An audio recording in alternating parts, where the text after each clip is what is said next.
என் அருமை உலகத்தமிழ் மக்களே, தாய்மார்களே, பெரியோர்களே, சிறார்களே, என் அருமை சீடர்களே, யோக நண்பர்களே, யோக விரும்பிகளே, உங்கள் அனைவருக்கும் என் இனிய காலை வணக்கம். கலைஞர் தொலைக்காட்சி நிகழ்ச்சியில் நலமுடன் வாழ என்னும் பிரிவில் அதிகாலை வேளையில் யோகாசனத்திற்கு மிக முக்கியத்துவம் தரப்பட்டிருக்கின்றது. பல காலமாக, பல ஆண்டுகளாக இந்த நிகழ்ச்சி நடைபெற்று கொண்டிருக்கின்றது.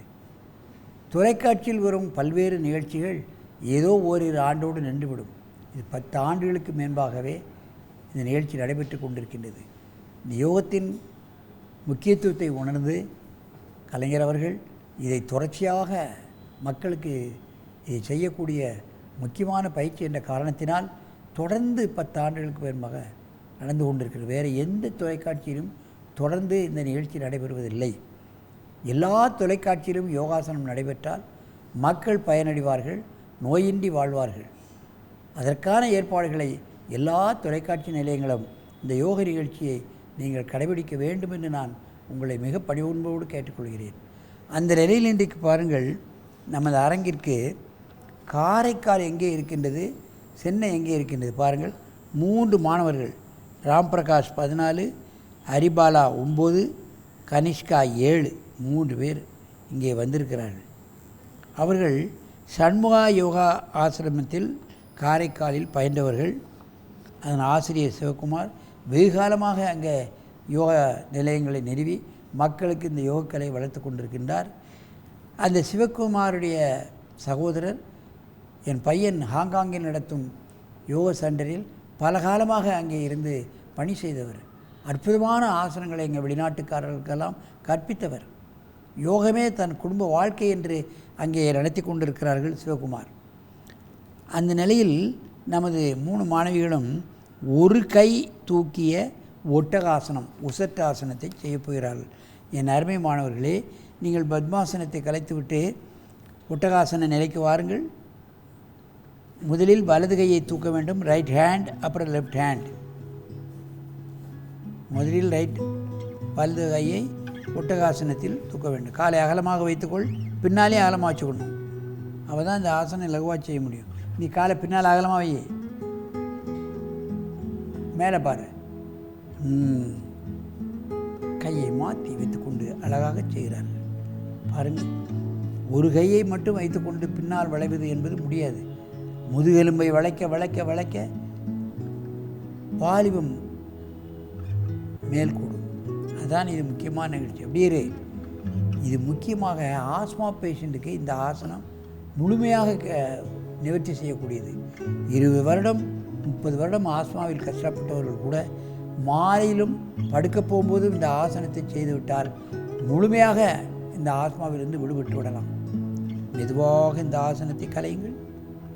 அப்படியே உட்காருங்கள். உட்கார்ந்து முன்னே குனியுங்கள். வஜ்ராசனத்தில் முன்னால் குனியணும், நல்ல காலை வச்சுக்கோ. அதுக்கு ரிவர்ஸ் போஸ் மகாமுத்ரா. உசிட்டாசனம் பண்ணால் மகாமுத்ரா பண்ணணும். ஆஸ்மா பேஷண்ட், டிபி பேஷண்ட், ஈஸ்னோஃபோலியோ, மூக்கடைப்பு, பிராங்கிட்டிஸ் போன்ற மூச்சு சம்பந்தப்பட்ட நோய்கள் உள்ளவர்கள் இந்த உசட்டாசனத்தை நமது திருமூலர் மாலையில் செய்ய சொல்கிறார். அஞ்சனம் போன்றுடல் ஐயரும் அந்தியில், மாலை வேளையில் செய்ய வேண்டும். அதே போன்று படுக்க போகும்போது செய்யிட்டானா போதும். நைட்டில் ஆஸ்மாக்காருக்கு தூக்கம் வராங்க. அப்போ தான் தொல்லையே அதிகமாகும். இருமல் வரும், சளி வரும், தூக்கம் வராது. இதை செய்துவிட்டால் அவர்களுக்கு விமோச்சனம் கிடைக்கும். வெகுகாலமாக கஷ்டப்படுறவர்கள் கூட டாக்டர்கள் பஃபை கொடுத்து விடுவார்கள். அது கொஞ்சம் நெஞ்சம் வேலை செய்கிறதும் நுரையீரல் வேலை செய்யாது. பஃபை உபயோகப்படுத்தாதீர்கள். இந்த ஆசனம் செய்யுங்கள், நீங்கள் முழுமையாக நிவாரணம் பெறலாம்.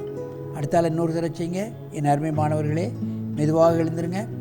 இடது கையை வச்சு செய்யுங்க. Left hand. காலை நல்ல அகலமாக வைத்துக் கொள்ளுங்கள். முன்னும் பின்னும் அகலமாக வைத்துக்கொள்ளணும். அப்போ தான் நல்ல இலகமாக செய்யலாம்.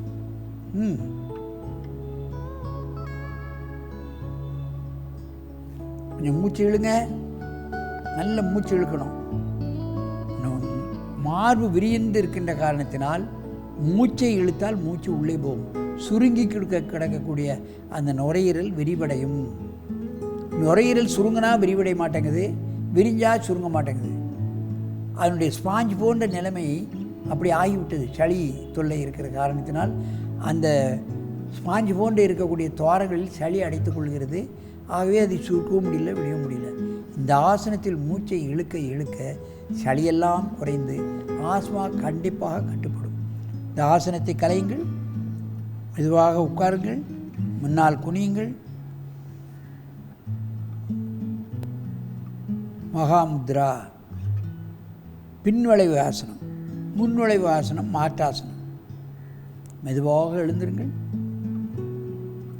இப்பொழுது ஒருவருக்கொருவர் நேராக பார்த்து கொண்டு இந்த ஆசனத்தை செய்யணும். அப்படியே டேர்ன் பண்ணு, இப்படி டேர்ன் பண்ணு, நீங்கள் டேர்ன் பண்ணு, இங்கே அப்படி பாரு, இப்படி திரும்ப காலை அகலமாக வச்சுட்டு இப்போ பண்ணணும். திரும்ப பண்ணு, காலை அகலமாக வச்சு பண்ணு, வலது காலை வச்சு செய், கையை வச்சு செய், ரைட் ஹேண்ட். நல்ல மூச்சுடு, நல்ல மூச்சுடணும். Good good.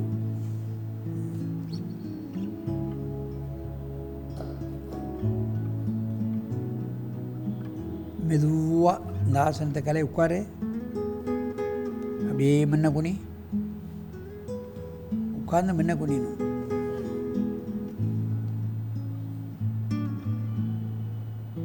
மகாமுத்ரா, உசிட்டாசனத்துக்கு மாற்றாசனம் மகாமுத்ரா. மெதுவாக எழுந்திருங்கள். இந்த ஆசனத்தை செய்விட்டால் இந்த நுரையில் தொந்தரவு வராது, பிராங்கட்டிஸ் வராது, நுரையீரல் குழாய்களுக்கு ஏற்பட்டிருக்கின்ற அடைப்பு வராது. அதைத்தான் நாம் முக்கியமாக கவனிக்க வேண்டும்.